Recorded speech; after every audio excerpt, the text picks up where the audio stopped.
What's up behind the scenes footage? All right.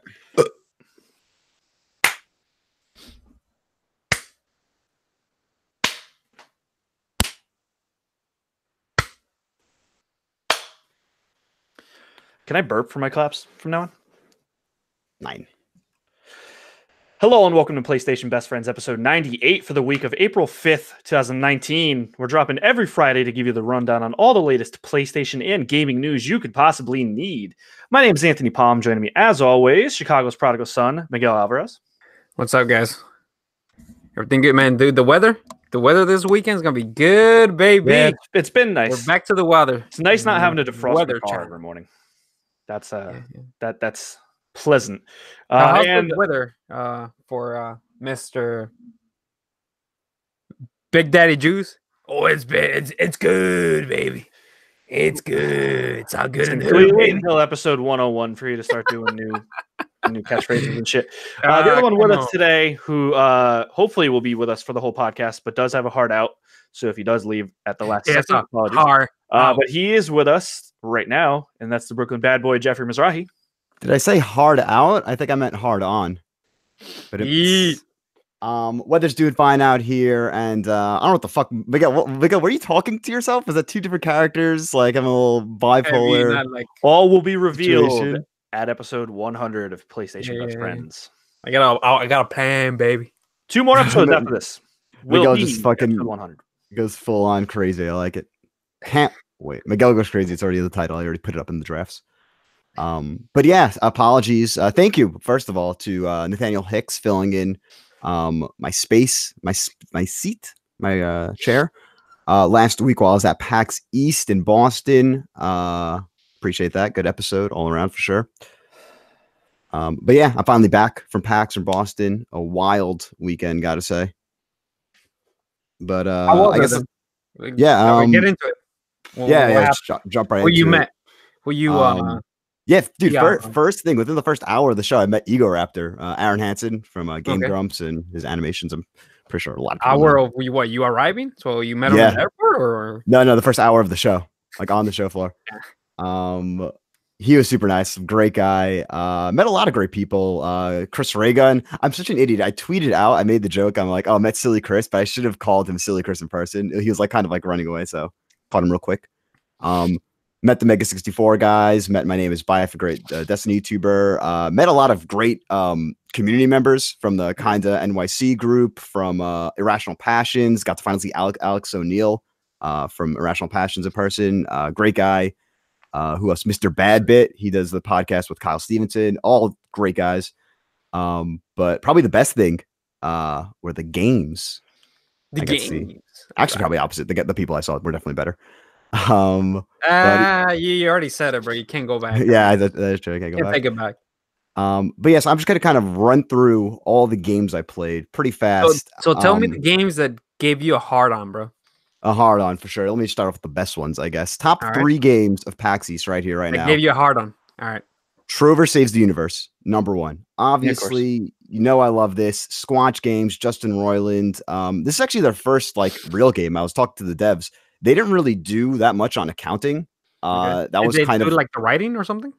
It was kind of like the Justin Roiland part of Squanch Games worked on it. Like the development was more crows, you know.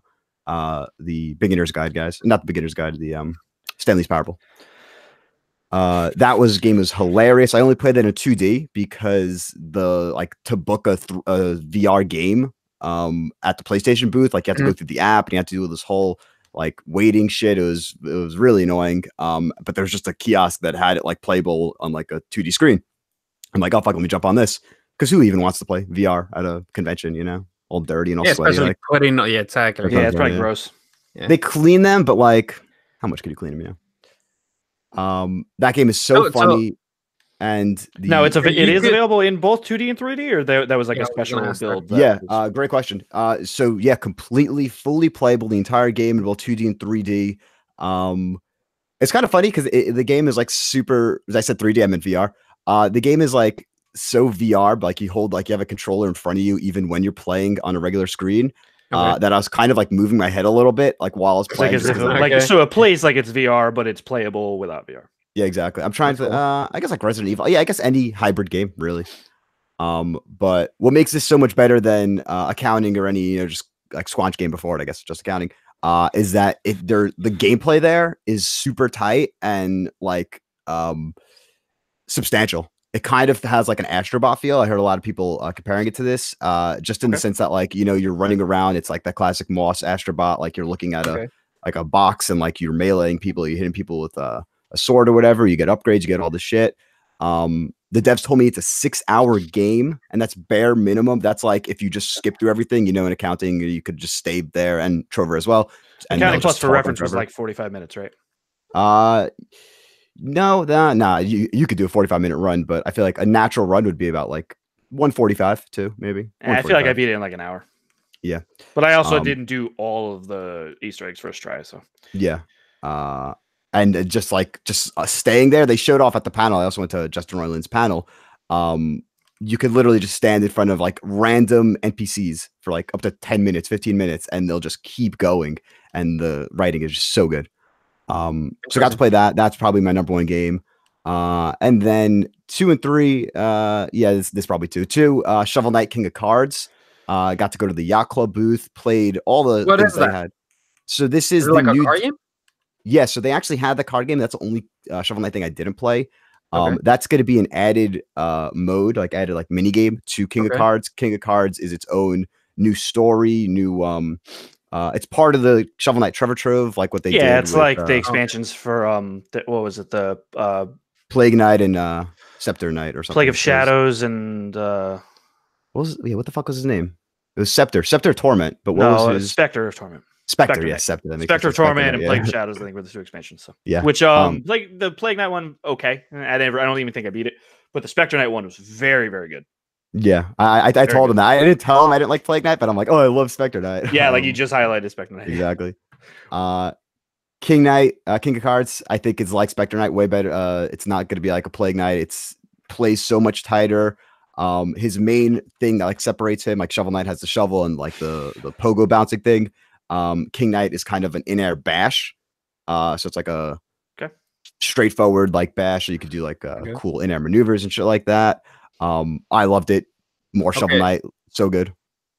Excited for that. Is there an ETA on that, or so is there this year I was pushing him. No. So the card game is a complete separate minigame thing. The main King of Cards is a mini game, 2D.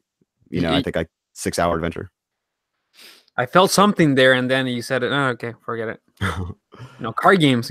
Pique my interest. It's card game will be part of it. For free. Like a mini game. Yeah. Later on. Speaking of card games, Hearthstone expansion out Tuesday. Continue. Who cares? What's your a lot of people care actually. More Shovel Knight stuff, just real quick. Shovel Knight. What the fuck was it called? I had it written down. Showdown. Shovel Knight Showdown. I think it's called. I thought that would be a little gimmicky. Like, all right, well, you just throw them all together. The Smash Bros. Fighting game esque.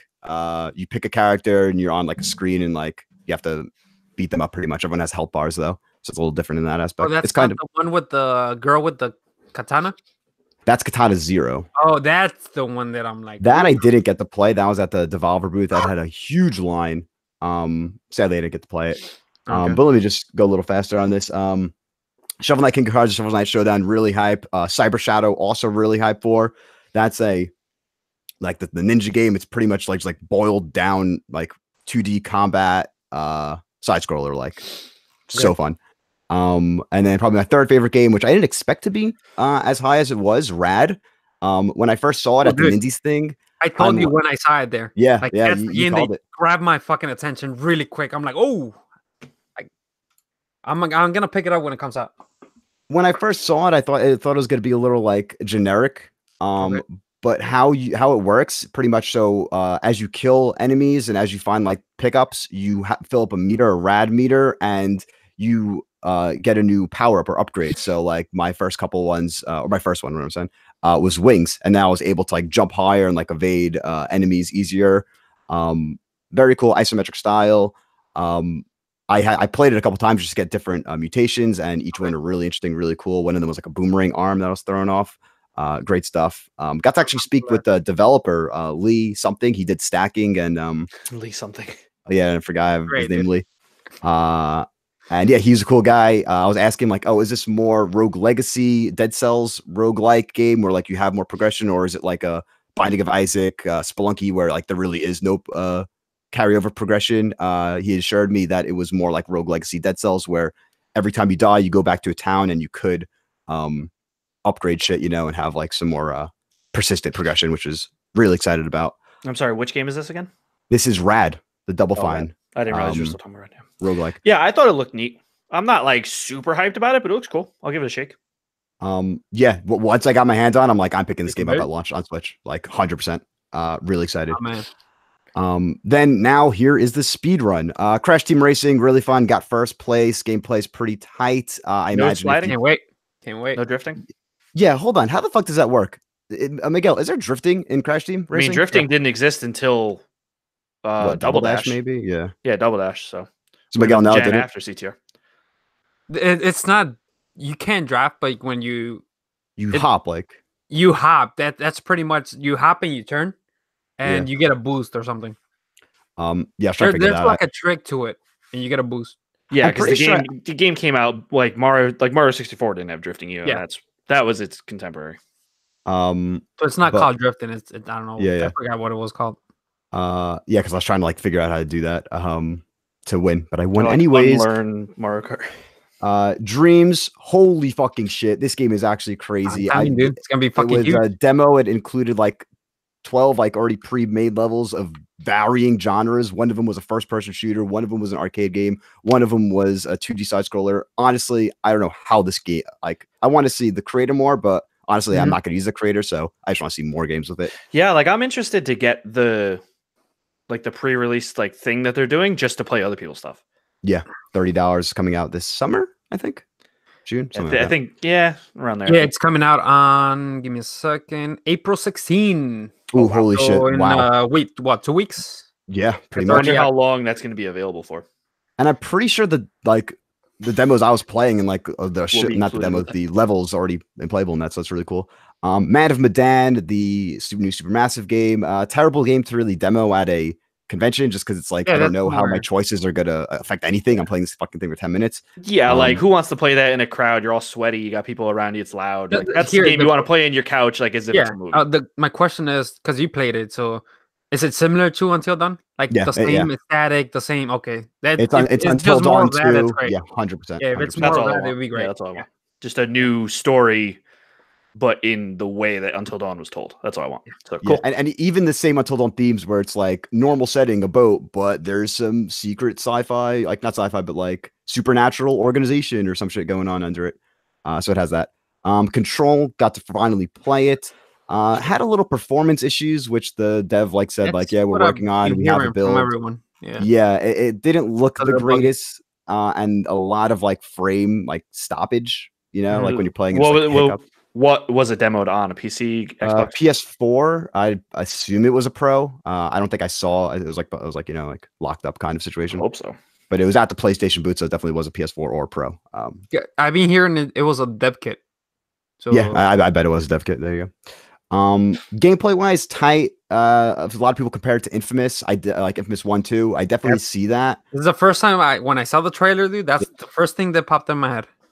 Yeah, I don't know why. To me, it looked like an X-Men game. It kind of is with the aesthetic and the weaponry. So you have this one weapon, but you could change its stylings essentially, its form, I guess. And then it changes from a shotgun to a pistol to a bunch of different things. So that's really cool. All right. Next up, Vacation Simulator. Played that on PSVR. Still sad that PSVR doesn't really do room scale that well. I was having the same issues I had with Job Simulator. I bet this game has the potential to be great though on Vive and all those other things. The What's Good Games panel went to. Andrew Renee was fun. I went online for a question, didn't get it asked because they ran out of time, and instead they gave me a free Telltale's Walking Dead Season 3 on PS4 copy. So now I have that. If anyone wants it, let me know. Then Friday, I saw Warsaw. It's pretty much Darkest Dungeon meets the Warsaw Ghetto Uprising. I'm not the biggest fan of Darkest Dungeon gameplay, but I did like the aesthetic. So if you like that aesthetic and that gameplay, you'll love this. Super Meat Boy Forever. I was a little nervous with the whole auto running thing about it, but once I actually got my hands on it, This is Super Meat Boy through and through. You know, even when I play the regular Meat Boys, I'm always running forward anyways, so it kind of just makes sense in auto runner.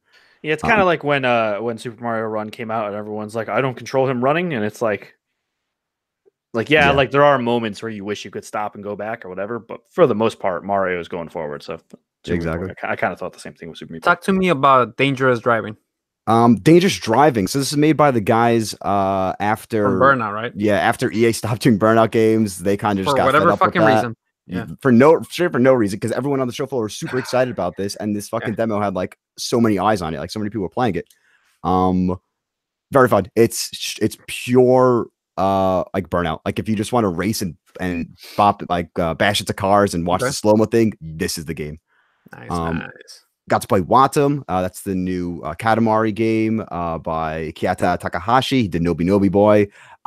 Pretty much exactly what you think from that. Just like relaxing, doing fun things, holding hands with other guys, bopping around. It's more Nobi Nobi Boy than Katamari, so take that. Bloodroots, that's the Nindies game.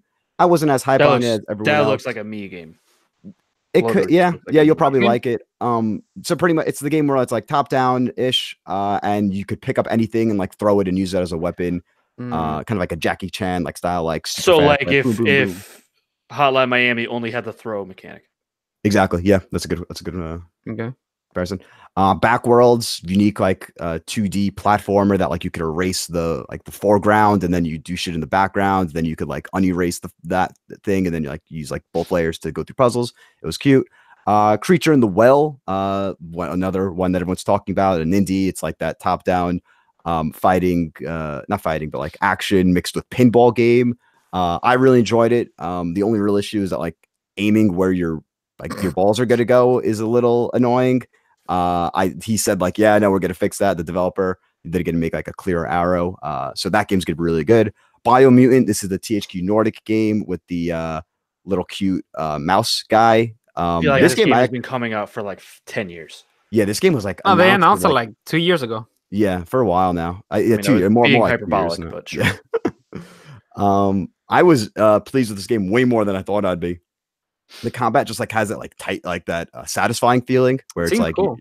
The leveling up, the whole mutation thing is definitely heavily involved in that as well. Get to the Orange Door. This is a Titanfall. Get to the Orange Door. I feel like I mumbled that. Titanfall 2 inspired fast as shit. First person shooter. It's pretty much like a simulation room. And it's like, oh, I saw this online a couple weeks ago. This actually looks really cool. I think I saw it on Reddit. Yeah, it is on Reddit because the guy has a huge Reddit presence where he just keeps like posting like, "Hey, I'm in the middle of making." I saw it on the Titanfall Reddit actually. Exactly. Like when I was playing Titanfall 2 a couple months ago, I think I remember. Yeah, that's what I heard about as well. Looks really cool. Yeah, it's his first game ever. He's learning how to make games while making this. Very cool. Sayonara Wild Hearts, Annapurna game. It's a I don't even know how to describe it. It's like kind of like an auto runner, like kind of like a temple run, but like mixed with like so much style and mixed with so much style and sound and visuals. It was really fun. Knights and Bikes, Double Fine game. Didn't really get much time with it. Emily is Away 3. Holy shit. Kyle Seeley, one of the best developers in the game. He knows how to make good narratives that tie into nostalgia. This one focusing on Facebook. I was actually asking him, I'm like, oh, if you're more inclined, I was thinking he's older. I'm like, you relate more to like aim and stuff like that. So like, is it harder doing a Facebook game? He's like, no, I graduated high school no, that makes no sense. I think he graduated college in 2010. So he's like, yeah, I was using Facebook during this time in the game. So this is like actually the easiest game for me to write. So hopefully that has more, benefits. If I graduated college in 2010, then he would have been older than me, and I was aim. I don't know. Yeah, I'm mixing up the numbers there, but he's pretty much. Maybe he's just saying like maybe it was just the most recent thing that he's used, and that's why it was easy. Yeah. Talk to me about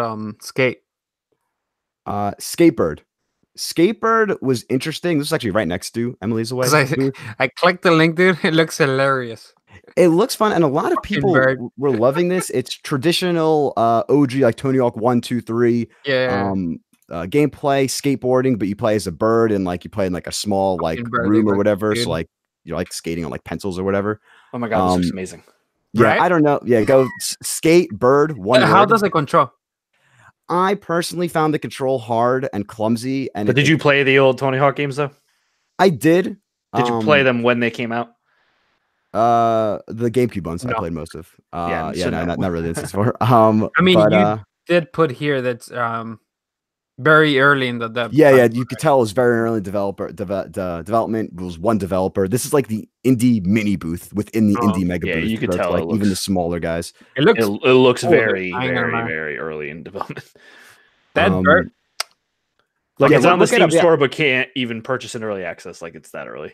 Look it up. A lot of people really love it. Swimsanity. This is kind of Shovel Knight, not Shovel Knight.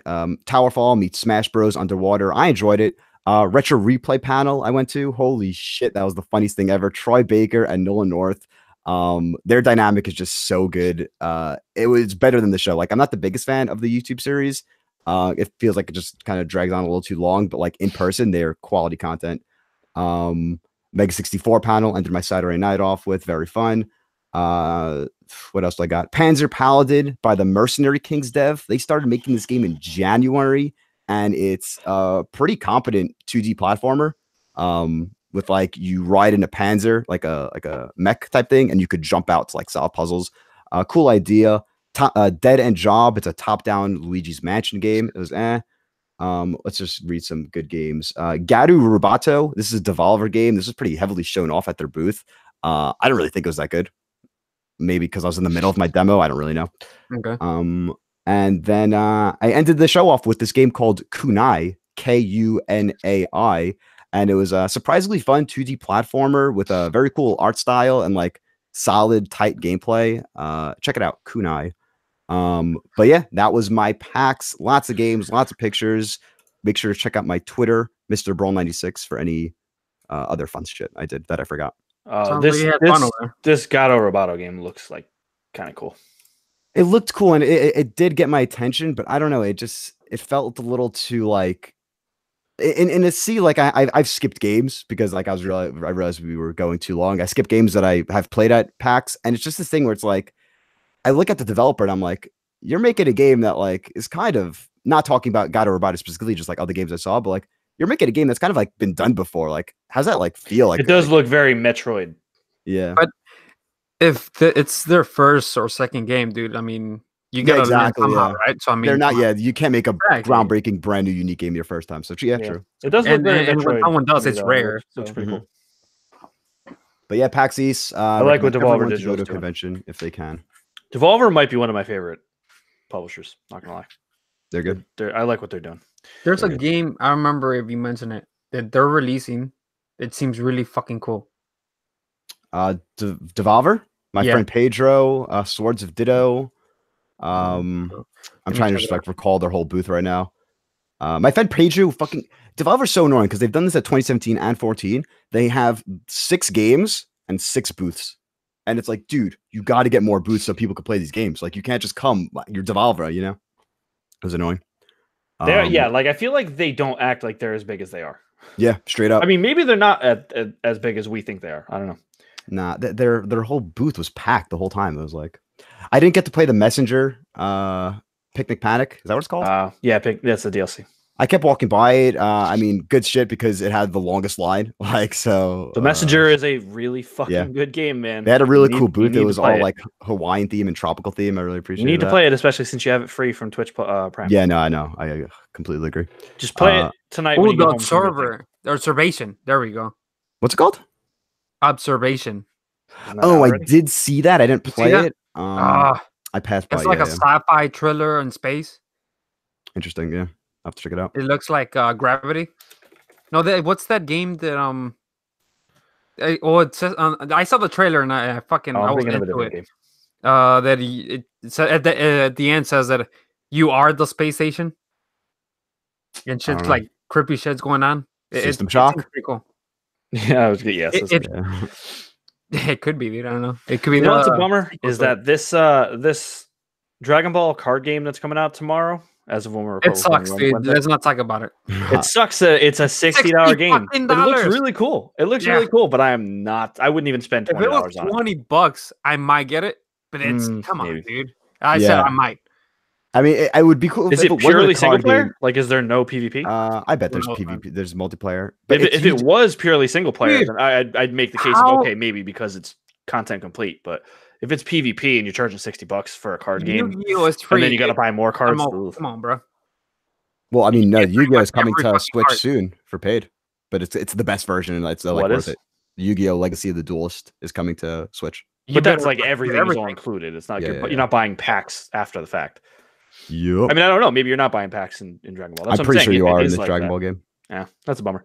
But speaking of card games, like I said, Hearthstone's out next week. I'm getting hyped for Rise of Shadows, but that's not yet. What have you been playing? I actually was gonna segue into another game before, and then we got sidetracked again. But I got a code for a game called Overwhelm on Switch with an exclamation point. I was gonna segue because the Gato Roboto game was kind of Metroid-like, and Overwhelm has shades of Metroid in it, but it doesn't feel like it doesn't feel like it's straight ripping it off. It just feels like it's inspired by it. I haven't played too much of it, so the super early impressions, I'll talk more about it more in depth next week, but it feels like, so it's first of all, it's 2D side scrolling. It has the style of aiming like in like you aim with the right stick, a la kind of like a Hotline Miami or a like a Nuclear Throne type of thing, but it is 2D instead of like side scrolling, instead of like flat, like, all direction moving. But it definitely has like Metroid style platforming, but the game is super creepy. The music is super creepy and awesome. And eventually, so you run into these giant monsters that are kind of like bosses, but they're just in the world. And like the first one I came across, I don't know if they're all the same or if this is just the first one I came across. It's just a giant squid, but it's terrifying, and the music's terrifying. It's really fun. It's really cool.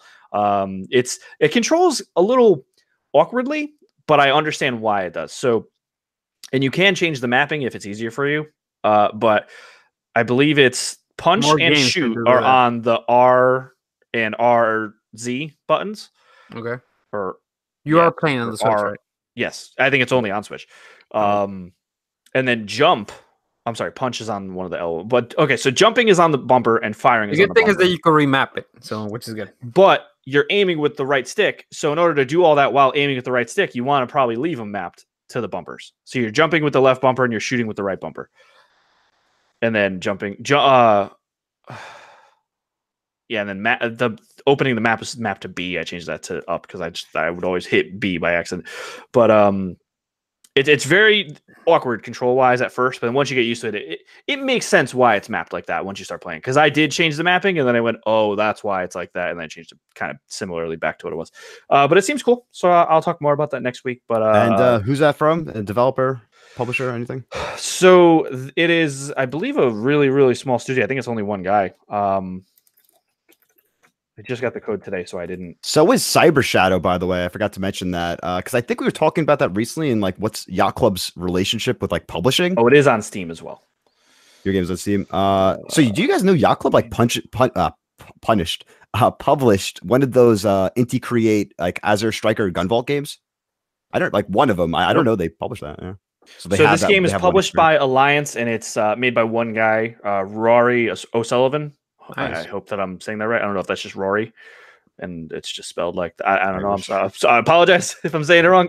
But yeah, it looks like it's on Steam and then coming to Switch on the 4th, which would be Thursday, which would be tomorrow after we're recording this. So, yeah. So I mean, the fact that one guy made this game it always impresses me when one single person ever makes a game. Even a team of 10 people is a small team, but and like Stardew Valley with Concerned Ape, I mean that's one guy too, and that's insane to me. So yeah, shout out to Overwhelm. I also picked up, because I had a Best Buy reward, I picked up Sekiro. I don't know how you say it. Sekiro. Shadows Die Twice. I picked it up on PS4. I was going to get it on PC, but then I was like, I can't trade it in when I eventually get fed up with it. So I got it for PS4. And yeah, it's hard. I mean, what do you want me to say? It's hard. But I wouldn't say it. I don't know if it's necessarily really harder than Dark Souls or Bloodborne. It's just hard, and it's different. Whereas like the other games, you can block a lot, you can kind of jump and dodge around a lot in Bloodborne. This game, it's more about parrying and timing your blocks, timing your parries, and so it's a different type of hard. You know what I mean? People are saying it's more hard than Bloodborne and it's harder than Dark Souls and something. So it's hard. But it is cool. I have a better question. From software game, so the movement in the game is really fast and it's really cool, and the grappling hook is neat, but you can only grapple to certain like hook points. It's not like you can just grapple to anywhere like Spider-Man. What's your question, Jeff? You say it's hard. Now, is it fun? I mean do you think Bloodborne or Dark Souls are fun? Because I'm saying, are you having fun with it? It's that bittersweet thing of like I'm having fun by getting better, a little bit better each time. Like that, the fun in this game is learning what you did wrong, getting better every time. And I know there's a big uproar of like, should they add an easy mode to this game? And the way I feel is I'm not opposed to it if they did, but the fun that I have, like I said, is knowing I'm getting better every time, or knowing I missed. I know what I did to die. It's one of those games where like, you know why you died every time. Feeling accomplished. What is that? A feeling of feeling accomplished or fun? Because it's two different. I mean, things. It's both. It's like when is it so like there was a moment last night where there's a boss at the end of kind of like a little road that I'm going down, and I'm at the point where I'm cleaning out all the enemies on the way to that boss like it's nothing. And so it was like I thought to myself, like, this is really fun because I'm like getting better at the game, and so I'm cleaning all these guys out real fast, and then the boss, of course, killed me. But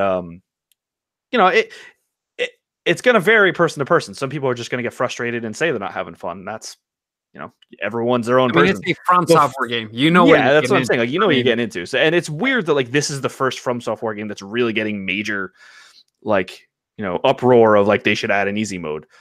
Like Bloodborne, I don't remember Bloodborne getting. Well, wasn't it because he made a comment about it? Didn't the creator say something? Remember. I don't know. I don't remember. Yeah, I don't know. I mean, it's the whole get good culture. Everyone says get good instead of just like complaining about it. And I don't know. I mean, to me personally, like I said, this game probably wouldn't be that fun if it was easier, because then it's just like why don't I just go play DMC or something? You know what I mean? I feel if that's a thing, dude, because I haven't noticed. I feel like because it's one of those games that's rare, that's in feudal Japan, and we get like, what's the last game that we got in around that time? Yeah, I mean it is, and you're right, but we're also getting Ghost of Tsushima soon too. So yeah, but I mean, it's one of those things. It's a timing thing. The last time, yeah. I mean, that's what I'm saying. Like, I feel like everyone has asked for Ubisoft to. That's a good point. Do an Assassin's Creed on feudal Japan for a while. Yeah, isn't the next Assassin's Creed people want to experience one, something like that, somewhere in Europe again? I feel that's the only reason why people are asking for like an easy mode for it. That's a good point. I want to experience that. But I just think it's the wrong developer to be. Oh yeah, yeah. I'm Ubisoft. Yeah, that's perfect. That's like, okay, I understand asking them for one, but From Software, like they've never done that. You know what I mean? As far as I know, not with Dark Souls. And I don't think they're gonna do it. So I mean, it's one of those things where the way the game is paced out too is it's paced out where each level is supposed to take you a long time by dying, rinsing, repeating. You know what I mean? And I feel like if there's an easy mode, you're going to beat the game super fast, and it's not going to. I feel like it wouldn't be fulfilling. But I can't speak to other people. Like I said, so for me personally, it's not going to offend me if they do add an easy mode. But I'm fine with the game being the way it is.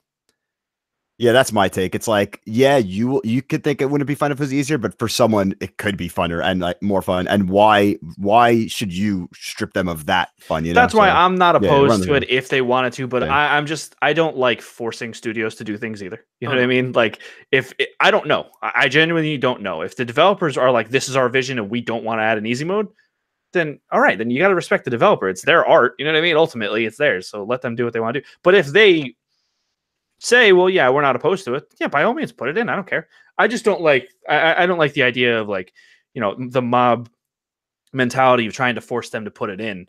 And when I say force, I'm being hyperbolic. I don't literally mean like people have guns to their heads, but like just swarming them on social media. You said you're not fine with it, but when we say something about Black Ops, oh, don't even talk to me about Black Ops. Oh, I'm done with the game. Hey, you want to play Blackout? I said I'm done with multiplayer. Okay. I haven't touched. You're complaining about Blackout all last night too.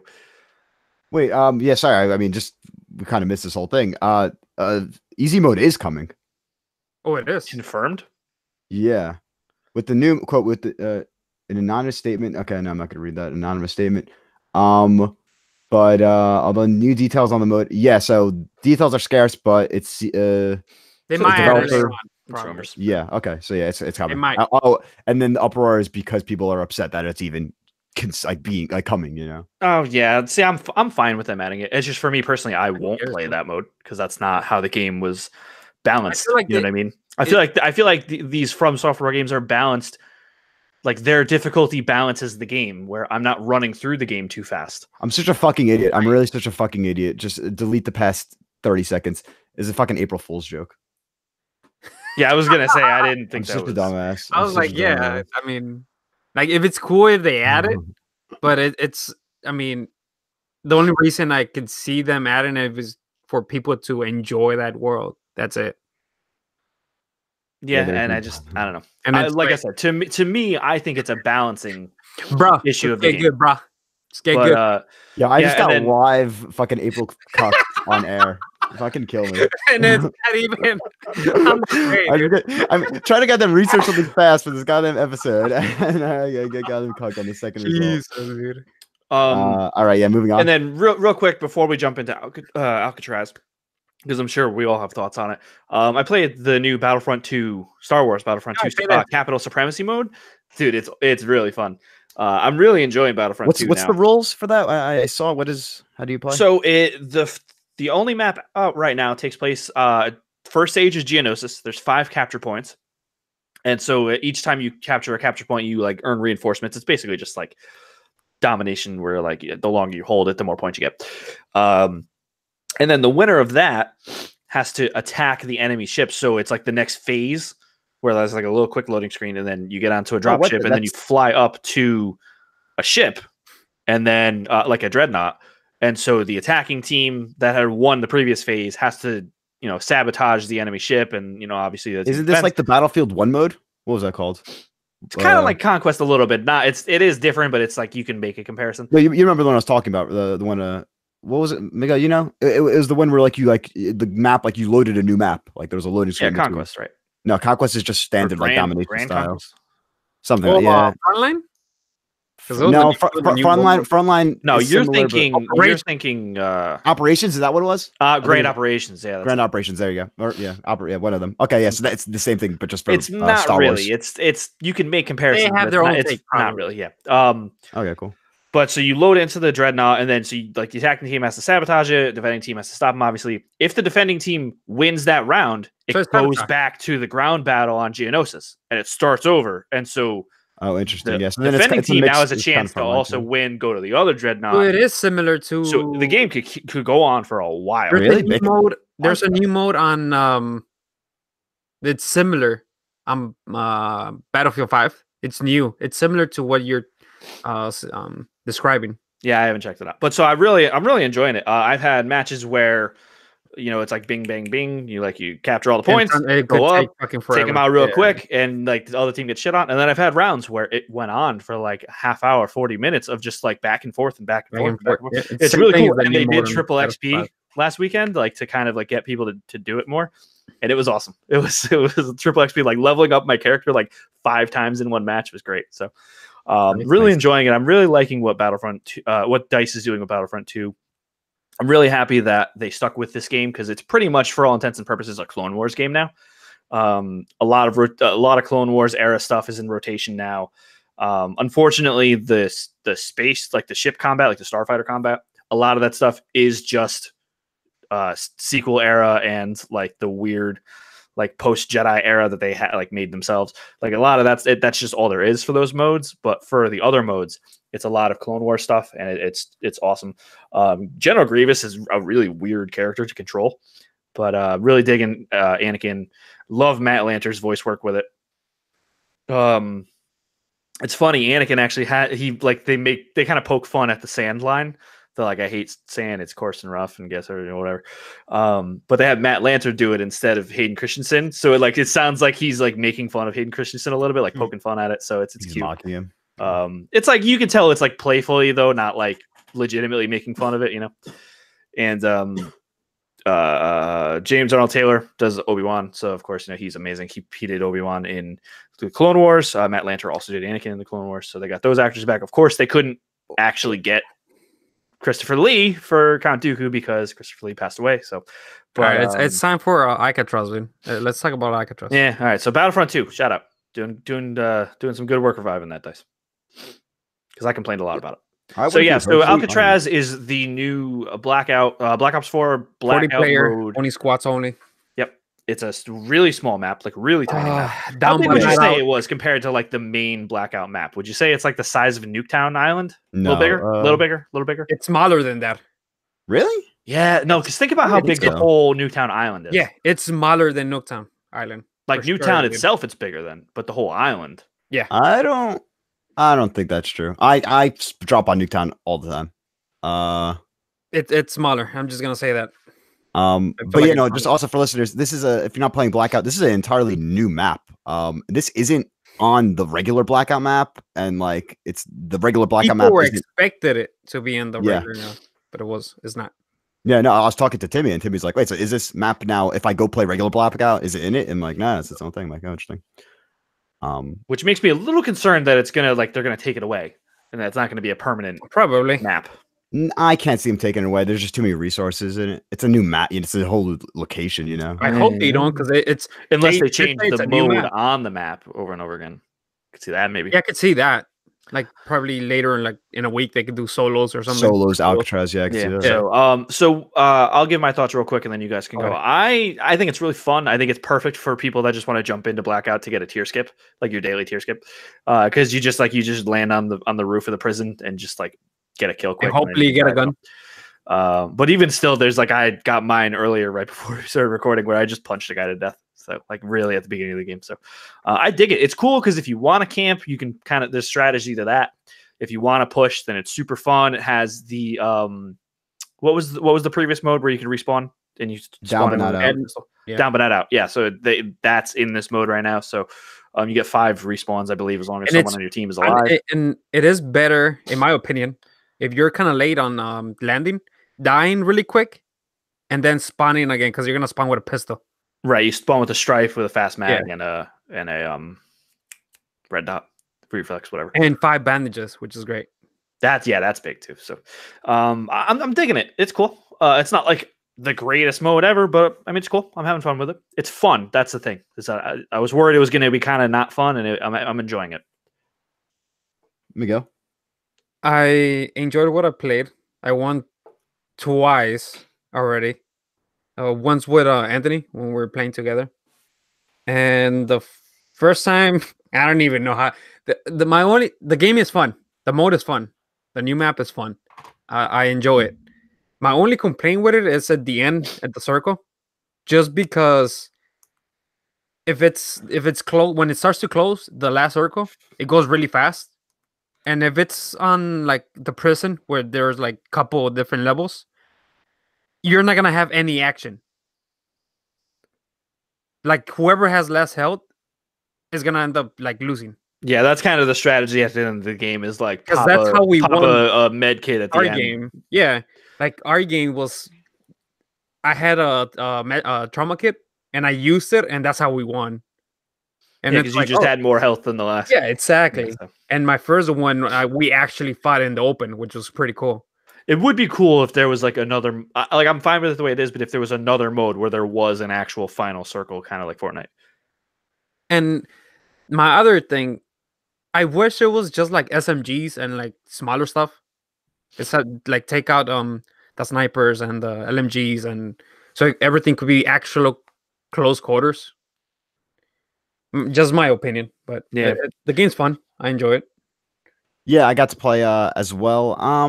I kind of like having all the different weapons because like I came across like some like a squad was like acting as like a sniper crew on top of like the roof of the prison, and I was like on the ground level, and I was like throwing shit at him, like trying to get him.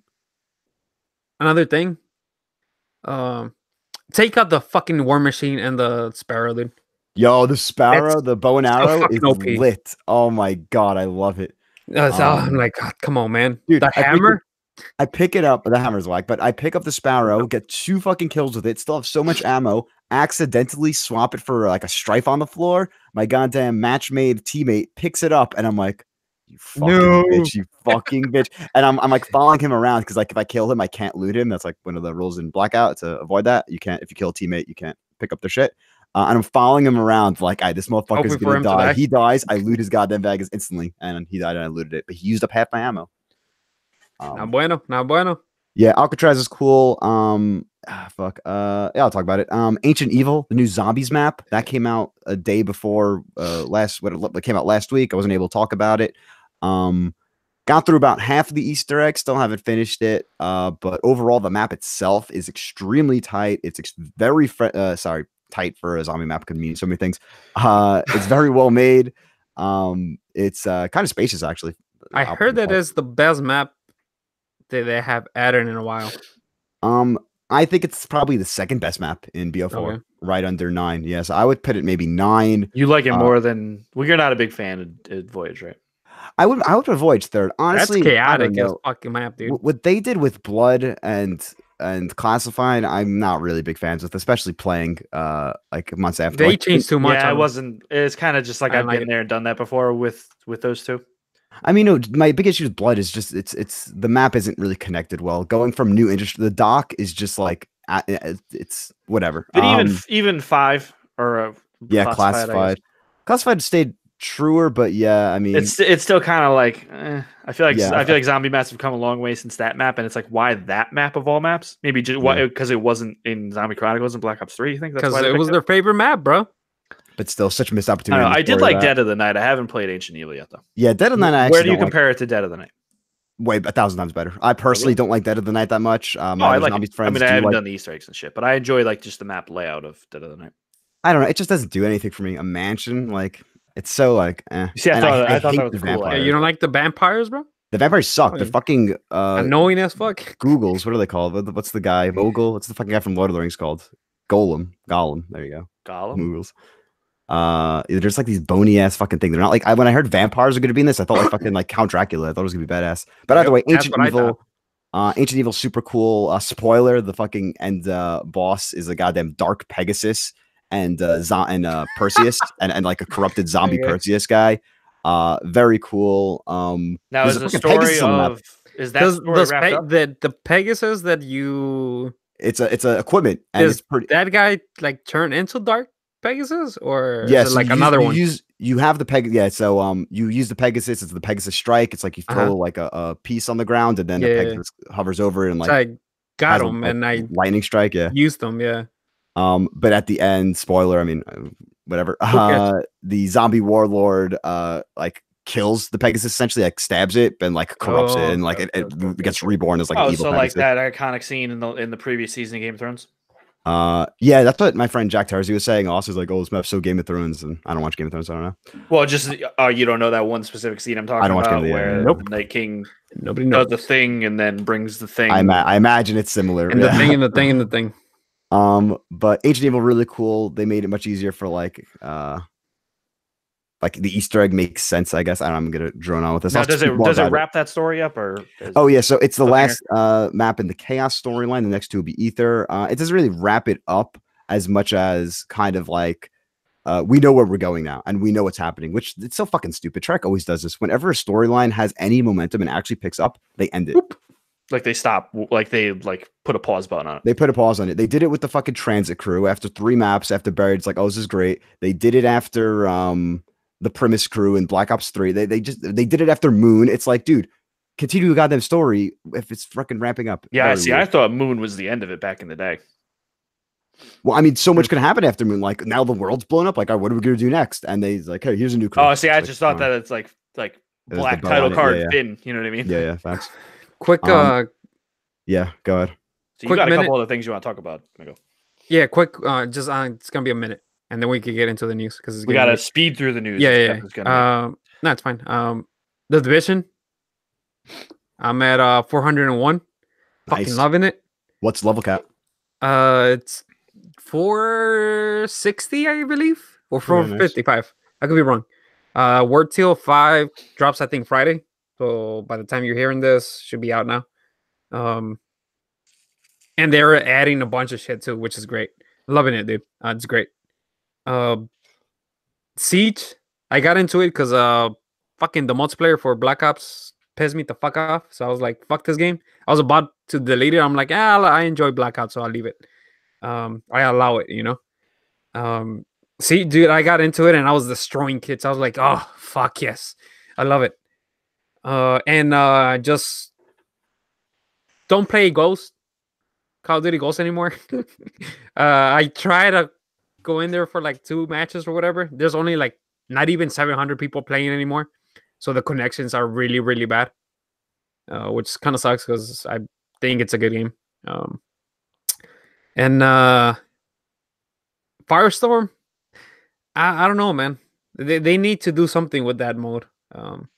I dig it. The only major issue I have with it is the looting is pretty bad. It's bad just because bad. When someone dies, it's just the loot is just like right, the pile of shit, really, and you can't sort through it. There's no like, it's not like in PUBG. Like you need to hit the menu and then it shows you everything on the ground. That's pretty much the only thing holding it back, in my opinion, right now, because I haven't played that much. But it's a fun game, man. It's fun. It's something. I really enjoy Firestorm. I personally speaking, I mean, I'm playing on PC. I don't know how it runs. I don't know how the inventory management runs on console. Probably the same shit, dude. Well, I'm just saying, like, the inventory management might not be that good on console. It's okay on PC because you have a mouse. You know what I mean? True. But I mean, it's not too hard on when you click it, dude. I mean, I'm sure you got like circle and square and shit for like your equipment and stuff. So it shouldn't be. It's not like you have too much. You know, I guess that's a good point. Shouldn't be too hard. But it's just the looting. It's so fucking hard, especially when you kill someone looking for ammo. But it does, to me personally, it feels more satisfying getting kills in Firestorm than it does in Blackout. Yes, I agree. And we talked about this. It's because of the health. Well, it's the health, and it's I think the gunplay too, because the gunplay it's so tight in Call of Duty because it's just multiplayer Call of Duty in a battle royale. So the gunplay is so tight. I feel like because shouldn't it be better? Battlefield is so much looser, and like that, you know, the recoil is more realistic in Battlefield and stuff like. I feel like that adds to the kind of feeling of it's they added the same thing that Black Ops added.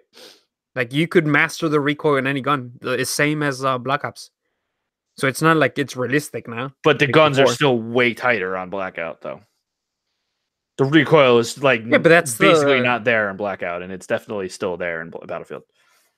I mean, there is some recoil depending on the gun.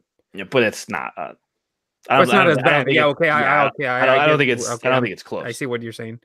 Yeah. Yeah, that's pretty much the only thing I've played. I'm this. I do want to jump into reinstalling City Skylines because nice and playing that. I don't know. I just feel like beating fucking up a city up. Just in one of those moods. Yeah, I got that. That or I might even download SimCity, dude. I enjoyed that. I don't know why people gave it so much shit, but I enjoyed that. That was the EA one that had all the last one shit. I enjoyed that. I'm sure it's probably fine now, but at launch I heard the servers were just bad. And then people were like, why do I even need to connect to a server? Yeah, the first week was really bad. I got it when it came out and it was really bad, dude. Yeah. But unfortunately unfortunately, it's not time to play SimCity because it is time for... Where is it? The Islander Report. There be some news tonight. There are 5 items on the list. We got a captain's count tonight. Quickly just wrapping up, besides that solid April Fool's get on me, April's Fool's Day was this week, April 1st. They got you. We were skipping got you live.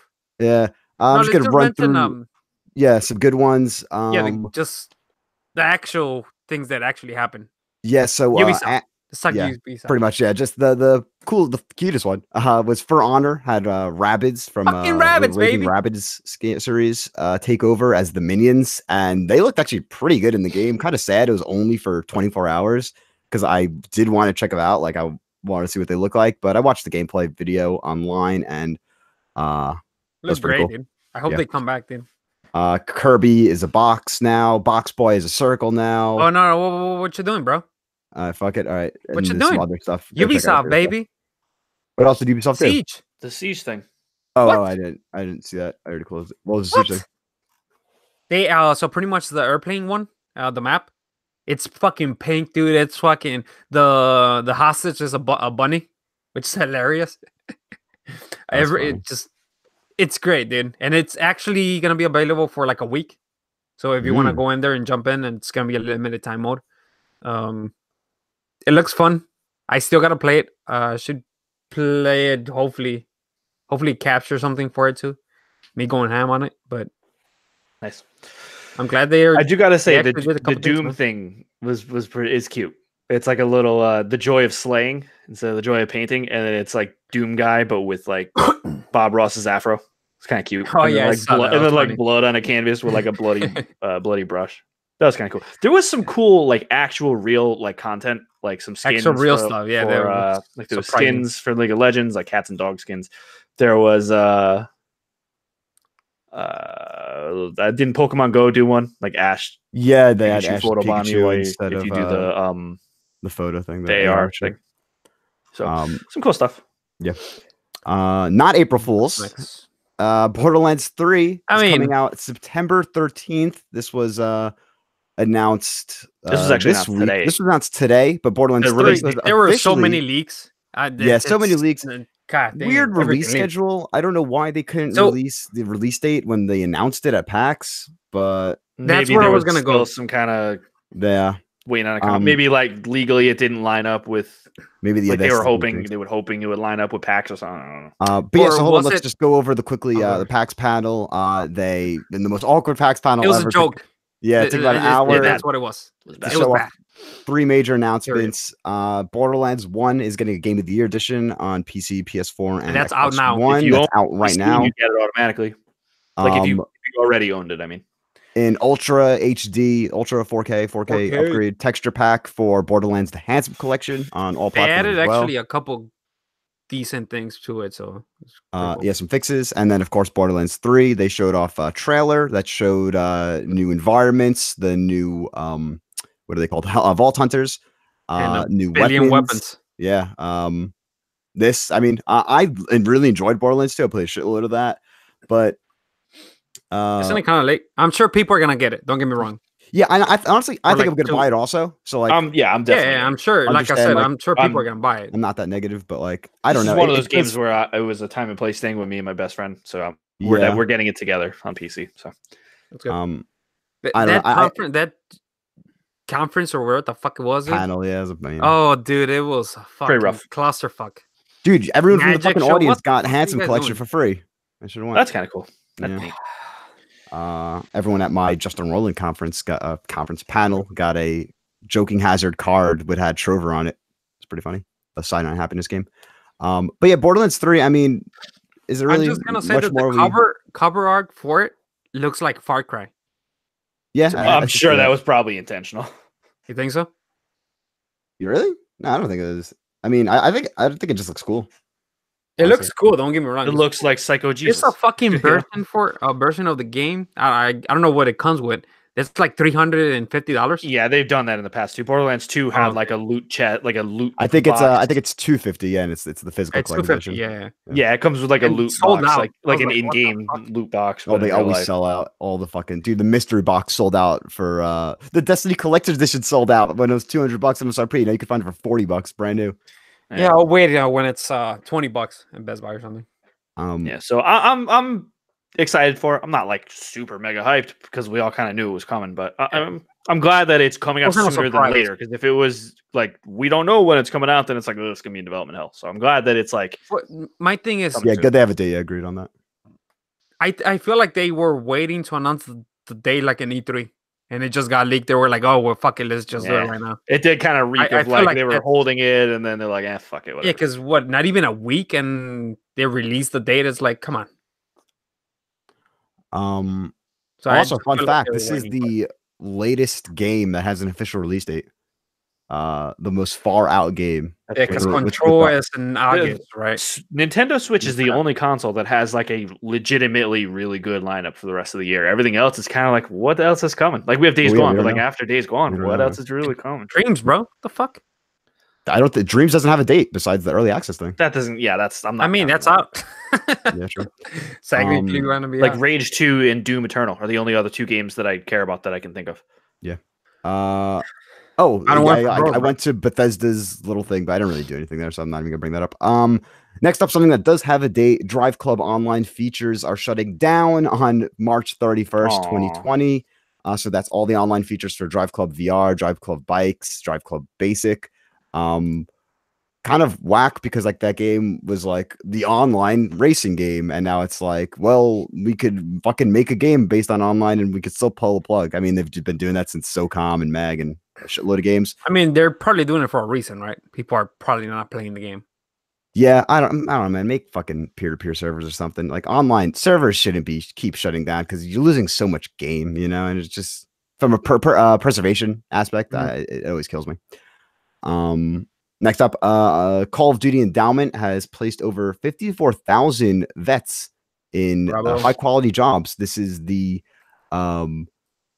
Activision-run Call of Duty charity fund. What is it? How would you explain it? I guess it's an endowment. I guess you pretty much could buy things in game or like buy those keychains. Because they have it's like pretty much like a foundation type of thing. Yeah. In every game they release, they usually have like a pack or a bundle or whatever that it's like $5-10. Yeah, it's like a $5 thing. I remember, was it Ghosts or was it Advanced Warfare where they sold like a dog tag in store that went towards it too? Yeah. I think they started doing it too. They did it at the beginning of the release of Black Ops 4 too. It was some dad tax or something. So that's cool. You think they would have announced this information maybe when they fired a shitload of people just like to bounce the good press, but whatever. At the end of the day, no matter what you think, if they're doing they didn't want to, maybe that might have looked worse, where it's like, I guess you're just trying, I always hate that mentality where people are like, oh, well, they're just a company and they're just trying to look good. It's like, okay, yeah, they're trying to look good, but still 54,000 they did still do a good thing in a vacuum. Yeah. Like, that's annoying. But yeah, good shit. GG on them.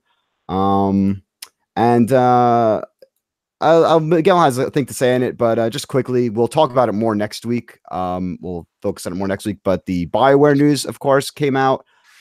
Jason Schreier wrote a long ass piece on how the development issues and how they're really kind of overworking and like putting many developers in like physical or mental causing them mental issues or mental stress or whatever. Didn't mean to downplay that by saying whatever, but then BioWare had a response that kind of like called the article out for like stuff like this damages the industry and stuff like that. I mean, it's good for people to talk about it, like, because I'm sure people are under pressure and they need to meet the deadlines and stuff like that. And there's like one specific paragraph in the BioWare response that people are really having an issue with, where it's like, we believe that like talking about things like this hurt the industry, and it's like, not really. But it actually kind of helps. But yeah, that's like there's like one specific conversation about it that people are unhappy with. In BioWare's response, quick on this, it doesn't seem even close to being as bad as how the Red Dead stuff was earlier. Yeah, I mean, it still seemes like bad. But I mean, the Red Dead thing, that's also probably a bigger team too that you got to realize. Exactly. And just quick things that came out from the article too. It seemed like, I mean, it's kind of clear the game Anthem had problems from the development, and there's a lot of interesting tidbits that came out. Yeah, it feels like they had no clue what they wanted the game to be, and at like supposedly around 18 months before the game came out, they decided it was going to be a looter shooter. And it's pretty obvious. You could tell. There's not a lot of loot. Yeah. And the what's his name? I forgot. I asked you, Jeff. Patrick Sutherland, right? Patrick Sutherland. The one before he retired or whatever, and moved on. He demoed the game without the flying, and he said, "This is not a good game. You guys need to do something with it." Like, supposedly they ground it. They worked on it. 6 months later, they added the flying mechanic. That's all allegedly. It's who knows if it happened or not, but at least we gotta thank him for at least that, because that's the best part of the game. My opinion. I always kind of was curious about them bringing Casey Hudson back into the fold, because Casey Hudson was like, he left BioWare. I don't know if he left after Dragon Age or Dragon Age Inquisition, but it was definitely after Mass Effect 3. Yes. After it shipped. And it's one of those things where, like, why you could see he coming back? And it's like, I was like in my brain kind of mentally, I was like, is BioWare not doing good where like they needed him back to fix it? Like, I don't know. This is the thing that this is my opinion. Because he was doing HoloLens stuff, like when he left BioWare, and then they, like I said, they brought Casey Hudson back, who's a rock star. My quick opinion on it, I feel that he came back because they had no direction, and when he came back, because it was like 2 years before the game came out, which. He came back 2017. Yeah, so I feel they had no clue. They had a game, which was it seems like it was fun, but they had no clue what to do with it. And some of the missions where you have like the storytelling, they tried to do that, but they didn't nail it. And you can tell that Casey Hudson has his fingerprints all over Fort Tarsus. Because the Fort Tarsus scenes, like the cutscenes and interacting with people at Fort Tarsus, it's actually awesome. And it feels BioWare. You know what I mean? Like you can tell Casey Hudson has his fingerprints on that. But story wise, I mean, if it's strange playing a BioWare game and not like feeling like I'm into the story. It's cool, but I'm not like really sucked in like I was a Mass Effect. Wouldn't it be just better if they had just take out the loot thing? Like, you have loot, but just make it an RPG. And that thing. Yeah. Like, I feel like if I could like snap with like Thanos snap and like wish it to be that, I would do that. I feel that's what they wanted, and then someone came on like, "Oh, Destiny's big right now." Yeah, who knows? It's easy to say, "Oh, EA made him do it." You don't know. I mean, I'm sure they talked about it. I'm sure it was videos for COD that we talk about it, and like. Yeah. We could tell that the monetization for Black Ops 4, it's in Treyarch, not Activision. It's the same thing over here. Like, I'm sure they had two options, and they just like, it's Destiny. I think we could do some Destiny stuff on it. But I mean, like I said, I hope the game in a year, 6 months in a year, they add a bunch of shit and it's fucking great because I enjoyed the game. Yeah, I'm still having fun with it. I mean, I haven't beat the campaign yet, so I don't know what the end game looks like. But for right now, I'm having fun with it. We're in that game. Yeah. This story is definitely going to develop. I just saw Casey Hudson actually just tweeted something like a kind of like a 2-tweet statement, but I'm not going to get into that just because there's going to be more shit happening. A little bit more. When more shit comes out, And then just because I remembered Lee Ross from Infinity Ward, who did Infinity War Zombies, Infinite Warfare Zombies, is now at Treyarch. That's pretty wild, actually. Just real quick, I'll just read his tweets real quick. It's not like really expensive. So, go ahead. It's 2 separate tweets. First one is, and it's kind of like 1 and 2. So this is Casey Hudson on Twitter. He says, "I think some people are seeing our support for our developers named in the article as dismissing the need to continue making improvements in our workplace. Not at all. ... Next tweet. Part of what interested me about returning to BioWare was the challenge of building a new leadership team around solving precisely these problems. We have more to do, but creating a happy and rewarding work environment remains our top priority." I almost feel like that just should have been what it said originally. It seems, with those, in my opinion, those comments, that the studio had no leadership before he had to come in and step in, and he had to step in to like try to fix stuff. Yeah, that's what like I said before. That's kind of what I was worried about when they brought him back, and it's like. Don't get me wrong. I was glad Casey Hudson came back because I love his games, but it was one of those things where like Neil and Bruce didn't have to step in for Lost Legacy. You know what I mean? Facts. Good call. They kind of did though in Uncharted 4. Well, you know what I mean. Like, that was something different. They were pushing I know, dude. Completely different situation. Like imagine if Casey Hudson had to come in to fix. Well, Andromeda. I mean, he should have. That's my point. Well, now it's time for me to come in and introduce the weekend playlist. Here are the games for the week of April 2nd to April 5th. First up, we have Anger Force Reloaded, PS4, Beat Blaster, PSVR, Far, Loon Sales, PS4, Modern Tales, Age of Invention, PS4, Monster Dynamite, PS4, Power Rangers, Battle for the Grid, PS4 Digital. This is the 2D Power Rangers fighting game. Sephoric Stories, PS4. Sephirothic Stories? I don't know. It's not worth I think it's Sephirothic Stories. Sorcery, PS4 Digital, Sword and Fairy 6. Can't believe there's 6 of those.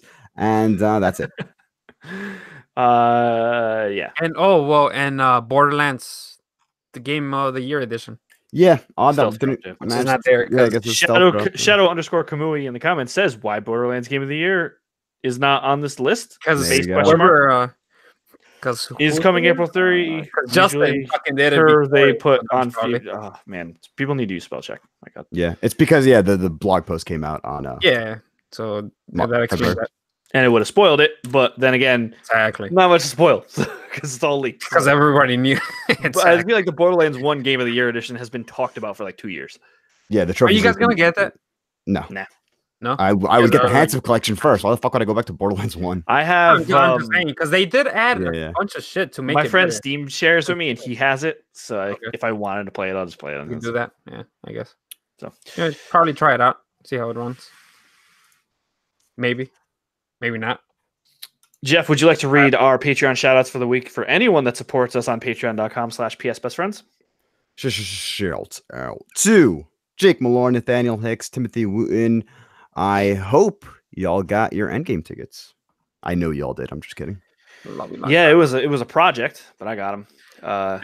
I'm Mr. Netflix. Miguel pretended to get them and then didn't tell us that he was joking about it like way later. So we just took it at face value. Classic joke. But it was like a weird lie where it's like it's a straight up lie and then just not telling you. I mean, you guys said because I think you guys didn't get it the day one, right? When it comes to the 26th. No, I didn't want. So just for me to like one up you guys, I'm like, I got it the 26th. The day. Yeah, but we didn't. And you guys were like, oh, cool, like, we just moved on and you didn't. And I'm like, I wasn't gonna say anything until like that day and just fucking say some lie about it, and you guys would fucking probably be pissed off, and then we're like, April Fools, motherfuckers! Nice, the month long fool. Yeah. All right, let's wrap this baby up. So that's gonna do it. So again, be sure to tune in for episode 100, which will be in 2 weeks. So that's gonna be a big paradigm shift for this podcast. Someone big deal. Big deal for 100. Is it Big Daddy Juice or is it Big Daddy Boy?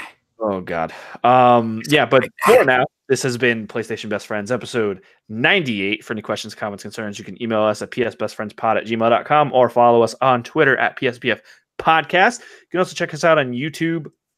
Just go to youtube.com, type in the search bar PlayStation Best Friends or PS Best Friends.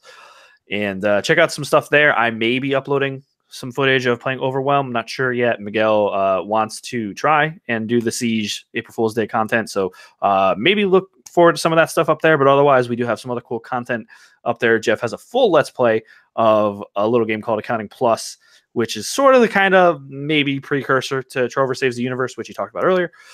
And where can people find you, Miguel? People can find me on PlayStation Network, Dark Angel 1010. And at Twitter at DarkAngel1010_. And Jeff, where can people find you and your shenanigans? You can find me on Twitch, Twitter, and YouTube, Mr. Brawl96, as well as PSN Brawl96. Stream anymore, so I don't know why. I don't know why you always say Twitch. It rhymes. Twitter and YouTube now, it doesn't work. Anthony, where can they find you? Pornhub in there too. Not anything on your own YouTube either. So we just do exactly. It's like my OG vid, my college. Oh God. You can find me on PSN, Money in the Bank. Fucking theme song. Throwing fucking dollars. Oh my God. You can find me on PSN, Steam, and Origin at the only X188. You can find me on Battle.net. Like I said, new Hearthstone expansion coming out next week. Battle.net is the only X1 #1470. And you can find me on Twitter at Anthony Palm. Thanks again for listening in. This again has been PS Best Friends, PlayStation Best Friends, episode 98. And we will catch you all next week. Peace, baby. Feel free to end the recording. Come on, do another clap. I guess, yeah, why not? Who gives a shit? Okay. Bye.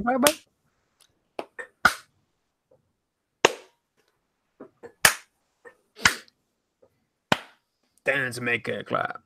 All right, cool.